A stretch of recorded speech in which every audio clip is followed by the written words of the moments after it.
Hello and welcome to this Heroes of Blackreach campaign series. Today we'll be starting with scenario number 2 called The Beast Must Die. I've skipped scenario 1 because it's really basic, but we'll dive straight into scenario number 2. This is the terrain where the battle will be taking place. This is just a small section of the planet of Blackreach. The Ultramarines will be moving in from the right hand side. The Orcs camped out on the left behind this barricade. The Ultramarines' mission: to come across this wasteland, find the boss of the mob of Orcs and eliminate him. They have 6 turns to do this. The Ultramarines have the initiative. They'll take 3 action cards, and so will the Orcs. So this is the battle grid for this scenario. It's a 2x2 arrangement.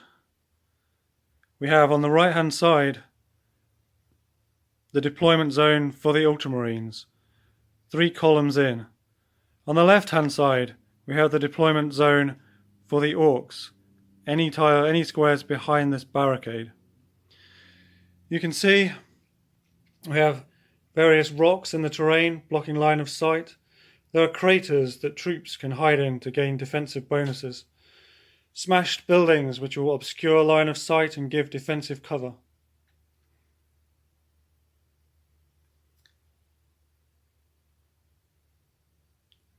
Okay, so now we've had a look at the battle grid and where we will be playing this battle. Let's have a look at the armies. So this is the army choice for the Ultramarines for this scenario. They have to pick Tactical Squad Voralenus, but they have 50 points to spend on top of that. So they've decided to go for the Rhino, which is 45 points, which is a transport, and with their remaining 5, buy some grenades.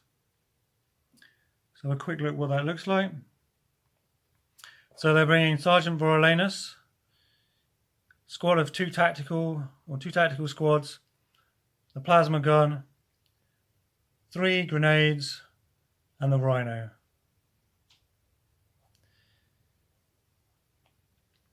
They've also got 2 order stars, so they'll be bringing 2 order tokens.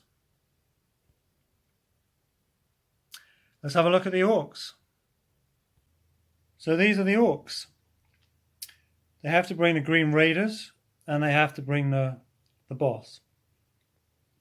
On top of that, they also have 50 points to spend. So the Orc player has added 5 points heavy armor to make the boss harder to kill. For 35, they've added rocket launchers, and for 10 more, tank buster bombs. These 2 are really there to take down any vehicles that the Ultramarines bring and slow them down as they move across the battle grid. Let's have a look what that looks like. So you've got the boss, you bring 4 sluggers, the rocket launcher, and the tank buster bombs. They have 2 order stars, so they'll be bringing 2 order tokens. Let's move on to deployment. So both sides have now been deployed onto the battle grid. So the Ultramarines on the right hand side have deployed their Rhino here, and the entire squad is inside this Rhino. The Orcs have deployed on this left hand side, so they have the rocket launcher squad here hiding behind the barricade. They've got sluggers here, here, here, and here. And then the boss is hiding in this crater, giving a little bit of cover. So I think the Ultramarines' plan is basically to just try and get across here as quickly as possible. The Orcs are probably going to be thinking about coming onto the barricades maybe, trying to get some shots off, trying to kill off that Rhino, crack it open as soon as possible. Okay, so that's deployment. Let's move into the first turn orders. So here we are at the end of the orders phase for turn 1. The Ultramarines with their 2 orders have given 1 order to the Rhino and 1 order to the plasma gun that's inside the Rhino. The Orcs did give out 2 orders. They've given 1 order to the Sluggers. They did have an order, this order token, on the rocket launcher. However, the Ultramarines have played Communication Scrambled, remove an order token from an enemy unit without revealing it. The Ultramarines have also just played Draw 2 action cards using the Golden Throne. So they've just taken an extra 2 cards to replenish these cards. So now we'll move on to the activation phase. So we're back now after the activation phase. So Ultramarines had the initiative, so they moved first. So their Rhino moved from its position here over to come across and hide behind this ruined building. First activation for the Orcs was the Slugger unit. This Slugger unit was located here. I think the Slugger unit was probably going to be coming round here in case the Ultramarines decided to come this way. But since the Ultramarines have gone down to the bottom of the battle grid, it's come down this side. Ultramarines' second activation activated the plasma gun, but there's so much blocking line of sight between the Rhino and any units that it would be totally ineffective. Second action for the Orcs was removed.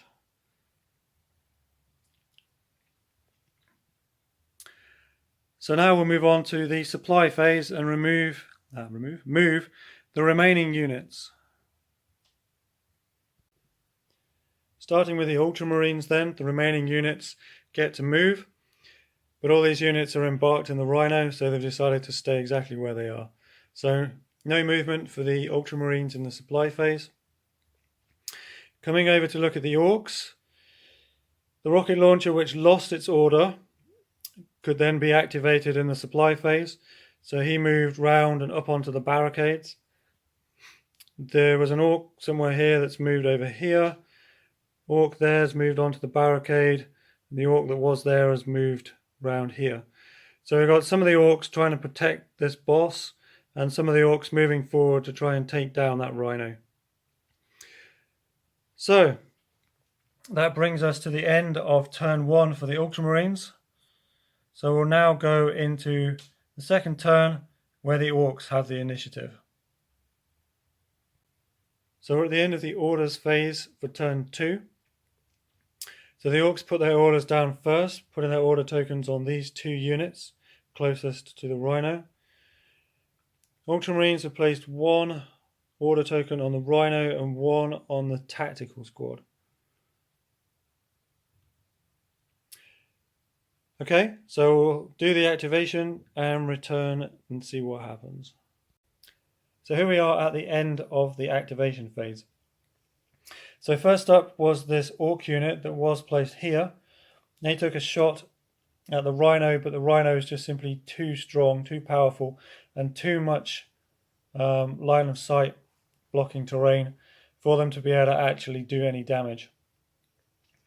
Then the Rhino came crashing through the building. When it got to the Orc unit, fired on the move and managed to damage the Orcs, kill a few Orcs, so that flipped the tile over for the Orcs, and then continued and ran over the Orcs, pushing them back and putting a suppressed marker on them. Second Orc unit, second activation, this Orc unit tried to retaliate, threw a grenade at this corner of the Rhino. Also played this card for +1 on the dice roll, rolled a 1 and missed.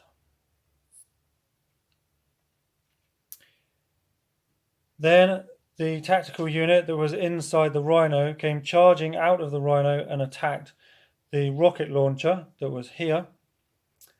The tactical unit won the assault, forcing the rocket launcher to move back off the board, causing an instant kill.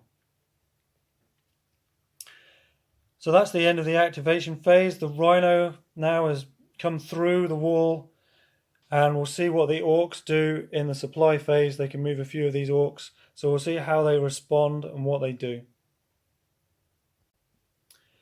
So here we are at the end of the supply phase. The Orcs have moved up to try and get as close as possible to this Rhino, probably to try to stop anyone coming out of the Rhino, blocking people in the Rhino as much as possible, and potentially if they can kill it when they've got the zone of control secured around the Rhino, then everyone in that Rhino will be killed. Ultramarines just moved this one guy out of the Rhino, so there are still these two. Voralanus and the plasma gun are still inside the Rhino. Okay, so we'll refresh the cards, and then we'll now move into turn 3. Ultramarines have the initiative. Turn 3, orders phase. So the Ultramarines have placed their orders on the Rhino and this tactical unit. And these two Orc sluggers have been given the orders for the Orcs. So let's see what happens at the end of the activation phase. Here we are almost at the end of the activation phase. So the Ultramarines had the initiative. So their Rhino moved first, driving through here up towards the Orc boss. Fired on the move, but did nothing to the Orc boss, and then rammed the Orc boss, forcing him back and suppressing him. Next, this Orc unit threw a grenade, tank buster bomb, up and over onto this square at the back, and that did damage to the Rhino, causing it to be immobilized. The tactical unit that was just here tried to do fire on the move against this unit, but missed, and then tried to assault this unit, but the assault was a draw, so no casualties taken on either side. Then finally, this unit for the Orcs just threw a grenade over, hit the Rhino, and caused damage again, and the Rhino has been destroyed. Now, since this unit, zone of control, controls these two squares, this unit's zone of control controls these two squares, and there's no edge of the board, that means that when the Rhino is destroyed and becomes a wreck, these two guys, Sergeant Voralanus and the plasma gun, are destroyed in the blast. Which means that the Ultramarines will lose one of their order tokens. So he is now gone, and that order token is removed. So the Ultramarines now have an uphill struggle with only 2 tactical units left. They have to take down the boss. So 2 tactical units and 1 order remaining.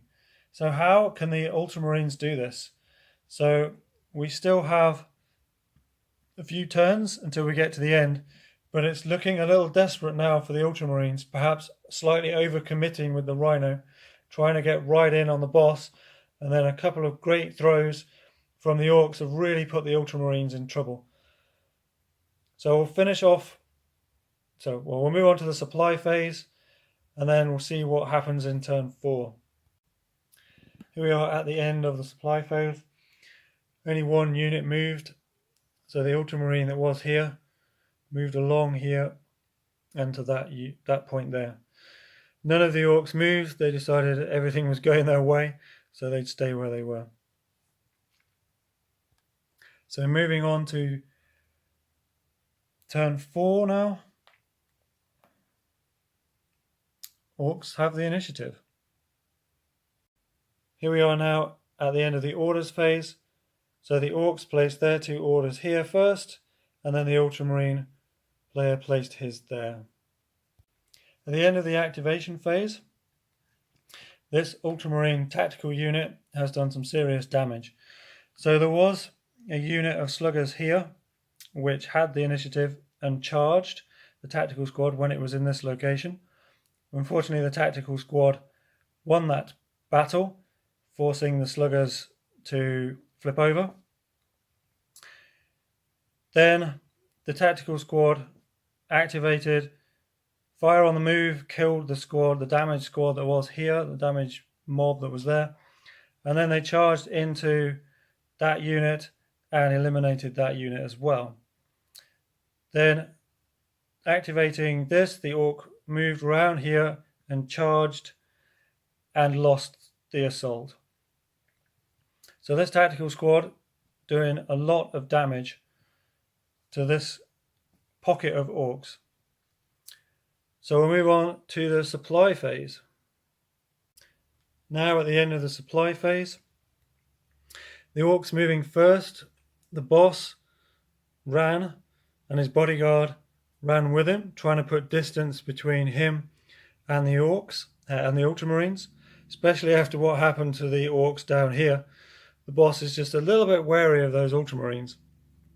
The Ultramarine that was here ran along the wall, up and over, and is now within short distance of the boss. But at the end of turn 4, we move into turn 5. Is it too little too late for the Ultramarines? With only 2 turns to go and only 2 units left on the board, can they get even a shot in on that boss? Let's find out as we move into turn 5. So into turn 5, refresh the cards and put down the orders. So the Ultramarines given their single order to this tactical unit, and then the orcs to the boss and to his bodyguard. So we'll move on to the activation phase and see what happens next. Here we are at the end of the activation phase in turn 5. Now, the Ultramarines started off. The unit that was here ran around, threw a grenade at the 2 orcs, damaging this unit. Nothing happened to the boss. Then the tactical unit assaulted the boss. Close assault, close combat. Managed to damage the boss. The boss was unable or had no cards that he could use to save him. So that +4 saving throw for his armor couldn't be used. So then the boss located here, he activated, took one look at the tactical unit and decided this guy is too strong and ran round and is now cowering in that ruined building. Safe in the knowledge though that the tactical squads are not too close to him now, and that it won't be too long before some of his mates arrive and they can finish off the Ultramarines. So Ultramarines only have 1 turn to go. So we'll come to the supply phase now and we'll just see how things look after the supply phase before we move into the final turn. And at the end of the supply phase it looks like this. The Ultramarines moved first, jumped over the barricades and ran as far as he could to get as close to the boss as possible.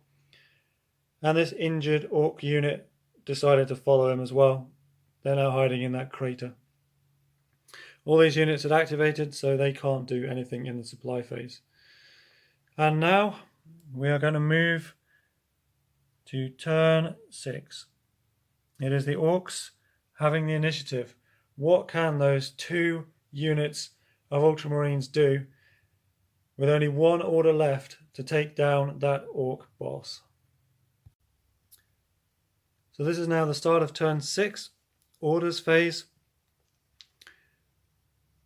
Orcs place their orders first, so they place their order on their boss and on his bodyguard, and then Ultramarines decided to put their order onto this tactical unit. Alright, now we're going to go into the activation phase. And so we get to the end of this battle. The Orc boss chose to activate first. The Ultramarines tried to take the initiative, but the Orcs said no with their no card. So the Orc boss did move, knowing that this Ultramarine here was going to be the one activating, decided to just run back up and into the barricades.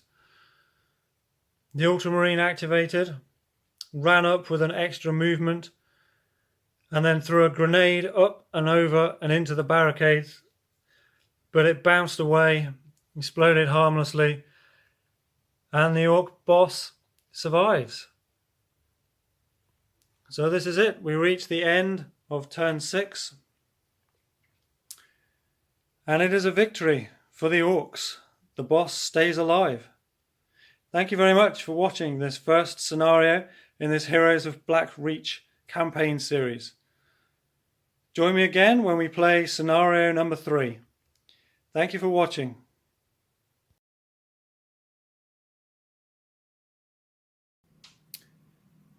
So that turned out to be a very costly tactical error for the Ultramarines. Putting their Rhino, charging it forward, gung-ho, but putting it against the board edge, and in that zone of control of those two units. Two good throws by those Orcs, and that was really the game-changing moment. When these two guys, Vorolanus and the plasma gun, taken out of the game. One single shot. Boom. Gone. After that, it was a little difficult for the Ultramarines. Of course, if the Ultramarines had have had a bit more of a pincer movement, something coming in from the top and something coming in from the bottom, then the Orc boss wouldn't have been free to wander off this end of the battle grid and evade these two tactical Marine squads. So a few lessons learned at the end of this game, but that's the way it goes. So we'll see what happens next time.